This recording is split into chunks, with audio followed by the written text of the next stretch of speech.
Butun dunyoda 1994-yildan buyon 15-may Xalqaro oila kuni sifatida nishonlanib kelmoqda. Oila azaldan muqaddas qo'rg'on sanalgan. Inson oilada dunyoga keladi, ulg'ayib, kamol topadi. Eng avvalo oila mustahkam, tinch bo'lsa, jamiyat barqaror bo'ladi.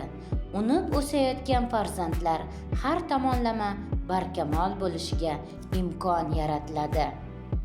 Jamiyatning muhim bo'g'ini bo'lgan oilalar qanchalik tinch va totuv bo'lsa, shundagina davlat tinch va barqaror ravnaq topishi mumkin. Shu jihatdan oila qo'rg'onining mustahkamligi va unda ma'naviy jihatlarning shakllanishi hamda amalga oshirilishi muhim ahamiyatga ega. Binobarin, oila deb atalmish muqaddas makonda farzandlar kamolga yetadi, ulg'ayadi.